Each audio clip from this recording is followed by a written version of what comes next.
Memasuki masa tenang pilkada, ratusan alat peraga kampanye pasangan calon gubernur Jakarta pagi tadi ditertibkan petugas di sepanjang jalan protokol Jakarta Pusat. Pembersihan APK merupakan tindak lanjut dari penertiban yang digelar serentak oleh Bawaslu bersama dengan Pemprov DKI.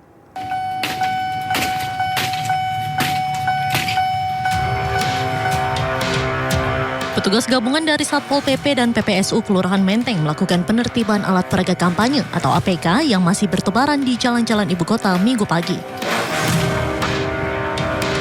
Beragam alat peraga kampanye berupa poster, baliho, spanduk, hingga stiker yang masih menempel di dinding, pohon, serta fasilitas umum langsung dibongkar petugas. Pembersihan ini merupakan lanjutan dari penertiban yang digelar serentak pada Minggu dini hari, mengingat sudah memasuki masa tenang pilkada. Pihak Bawaslu sebelumnya juga telah memberikan teguran kepada semua tim sukses paslon agar melakukan penertiban mandiri. Namun karena tak digubris, maka penertiban pun dilakukan Bawaslu dengan melibatkan Pemprov Jakarta. APK ini dari semalam. Semalam tuh kita ada apel 2 kali di Silang Monas sama di kecamatan. Kita di Kecamatan Menteng ya. Kemudian setelah apel sekitar jam 10 malam itu kita langsung giat penurunan APK di seluruh wilayah Kelurahan Menteng karena kita ada di Kelurahan Menteng. Tentunya di jalur protokol juga di dalam-dalam. Nah, pagi ini kita meneruskan sisa-sisa dari yang telah dilakukan semalam. Semalam tuh selesai sampai setengah 4, kemudian sudah dilaporkan. Nah, ini kita lanjut. Hari ini pagi jam 7 tadi kita ada kegiatan kerja bakti. Ini masih berlanjut kegiatan kerja baktinya, sebagian juga melanjutkan penurunan APK. Seperti diketahui, mulai pukul 00 waktu Indonesia Barat Minggu dini hari telah memasuki masa tenang kampanye.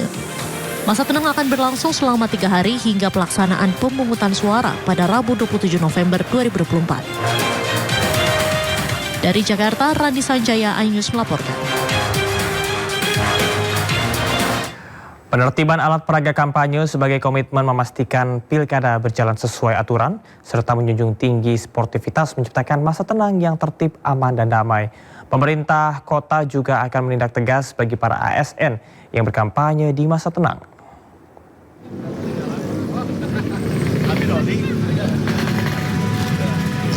Sejumlah alat peraga kampanye atau APK di sepanjang Jalan Raya Ahmad Yani, Kecamatan Bekasi Selatan, Kota Bekasi, Jawa Barat, mulai diturunkan oleh Bawaslu Kota Bekasi pada Minggu dini hari tadi.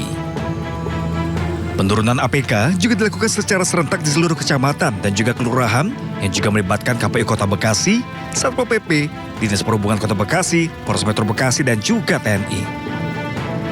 Bawaslu Kota Bekasi juga meminta kepada masing-masing calon wali kota dan wakil wali kota Bekasi untuk membantu penurunan APK yang dipasang.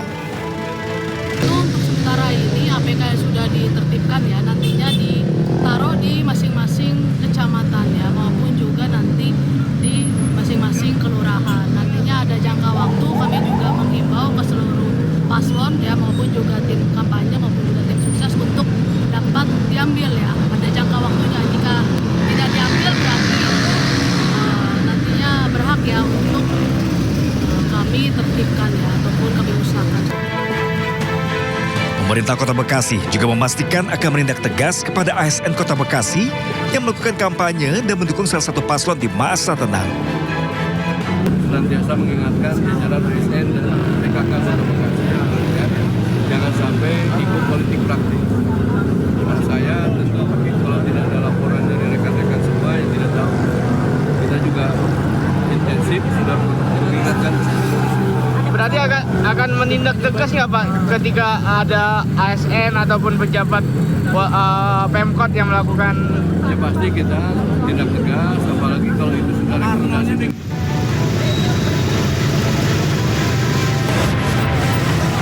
Bergeser ke Jawa Timur, tepat di pukul 12 malam, Komisi Pemilihan Umum Jawa Timur bersama Satpol PP menertibkan seluruh alat peraga kampanye atau APK paslon yang berkontestasi dalam ajang Pilkada Serentak 2024.